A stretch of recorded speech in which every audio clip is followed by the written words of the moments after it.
tous et bienvenue dans le journal de TF1. Nantes rattachée à la Bretagne, la Picardie démantelée ou la création d'un Grand Paris, c'est peut-être ce qui nous attend après la réforme territoriale.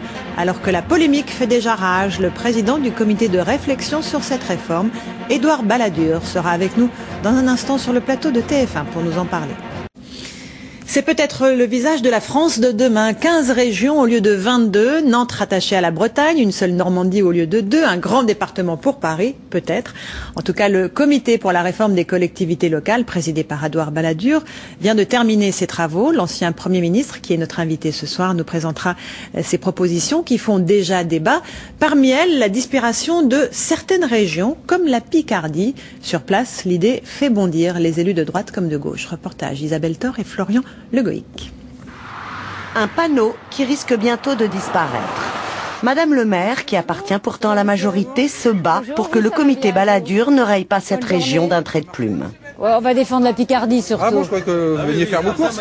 Ah, j'aimerais bien voir le tort. Nous avons nos racines, il faut les garder. On reste comme c'est aujourd'hui. Si c'est possible, eh ben, on va faire un vœu. Une peur de disparaître, déjà partagée sur le net par plus de 30 000 Picards. La Picardie supprimée, la Somme rejoindrait le Nord-Pas-de-Calais, l'Aisne, la Champagne-Ardenne, l'Oise, l'Île-de-France. L'Oise ne peut pas aller en Île-de-France. Il y a aujourd'hui une véritable unité qui s'est créée.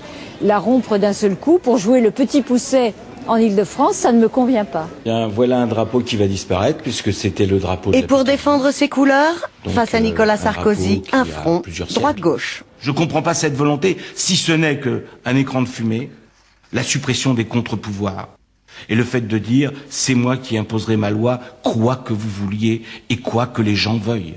Alors que ces trois départements vivent ensemble, vivent bien ensemble, construisent leur destin. À Amiens, par exemple, la région est très fière d'avoir financé ce centre d'innovation qui permet, grâce à l'agriculture locale, de créer de nouvelles énergies. Travailler avec un autre centre, par exemple Lille, qui a beaucoup de mérite, c'est beaucoup plus difficile parce que c'est beaucoup plus éloigné et qu'également les priorités ne sont pas les mêmes.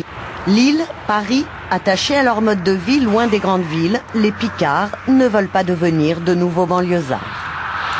Voilà, et pour parler de ce rapport très attendu, Édouard Balladur, ancien Premier ministre, est avec nous. Bonsoir, Monsieur Balladur. Bonsoir. Vous présidez ce comité pour la réforme des territoires, dont le rapport sera remis le 5 mars au président de la République, qui salue à l'instant le travail remarquable que vous avez effectué. Aujourd'hui, de nombreux élus sont montés au créneau pour critiquer ce rapport. Est-ce que votre objectif, c'est finalement de faire disparaître les départements et au final d'instrumentaliser le redécoupage des régions pour éviter que la droite ne perde en 2010 ? Laurence Ferrari, si je suis heureux d'être invité par vous ce soir, c'est pour dissiper un certain nombre de polémiques qui prennent des allures de bobards, à la faveur d'idées fausses qui ont été répandues depuis quelques jours, alors que d'ailleurs personne n'avait lu ce rapport. Quelles idées fausses ? On voudrait autoritairement ramener la France de 22, la France métropolitaine, de 22 à 15 régions. C'est faux. C'est pas dans votre rapport. Ça n'est pas dans le rapport. Je peux rassurer tous ceux qui s'inquiètent.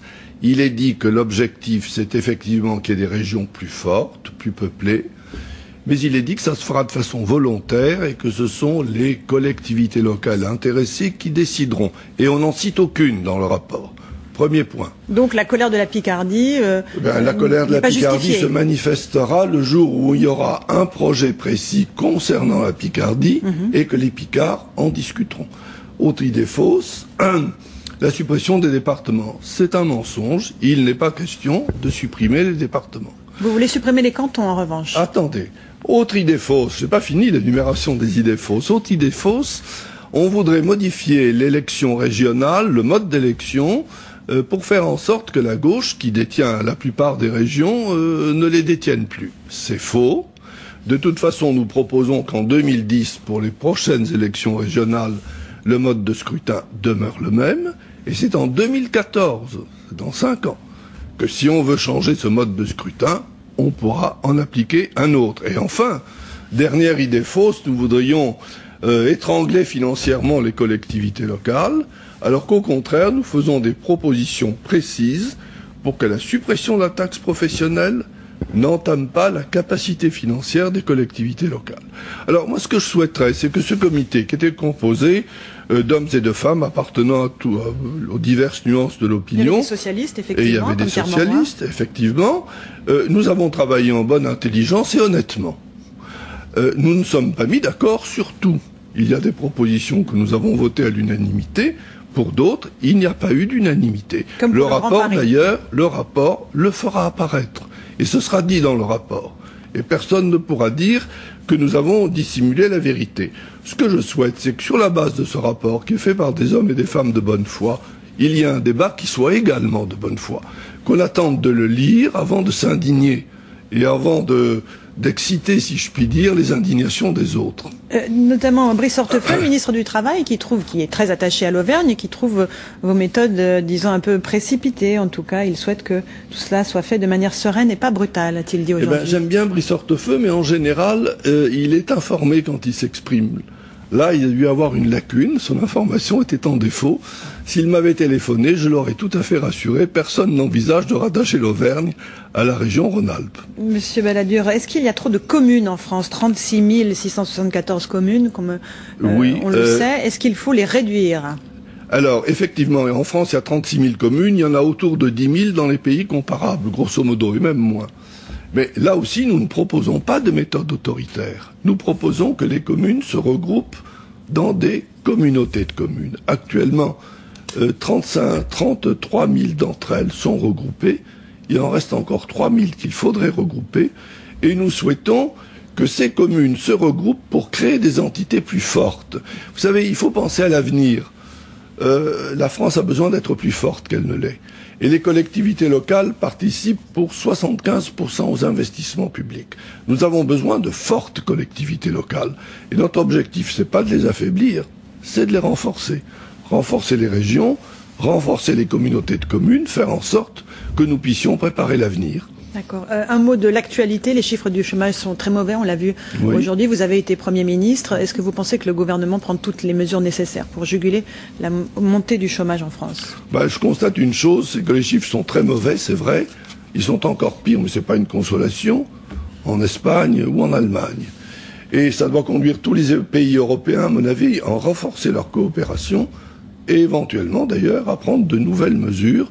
Je suis persuadé que le gouvernement les prendra si elles sont utiles, mais je pense qu'il faut que les Français aient courage et confiance. La France est un pays qui a des ressources importantes et nous devons absolument dominer cette situation. Un mot de la nomination de François Peyrol à la tête de la structure Caisse d'épargne Banque Populaire. Est-ce que vous trouvez normal que le président nomme l'un de ses conseillers à la tête d'une entreprise privée?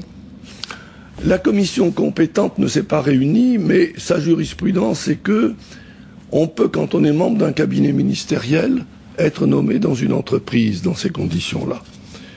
Alors on dit oui, peut-être que c'est juridiquement possible, mais politiquement, ça n'est pas opportun. C'est grosso modo l'argument. Et vous, qu'est-ce que vous en pensez? Eh bien moi j'en pense que puisqu'on reproche souvent au gouvernement de prêter ou de donner parfois de l'argent à des entreprises sans vérifier qu'elles en font un bon usage, puisqu'il apporte 6 milliards d'euros à ce nouveau groupe qui va se constituer, il est parfaitement normal que quelqu'un ayant sa confiance et qui, de surcroît, a une réputation de grande compétence, soit appelé à ses fonctions. Je ne vois pas que ça doit donner lieu à une polémique infinie. Merci beaucoup, Édouard Balladur, d'être venu ce soir sur notre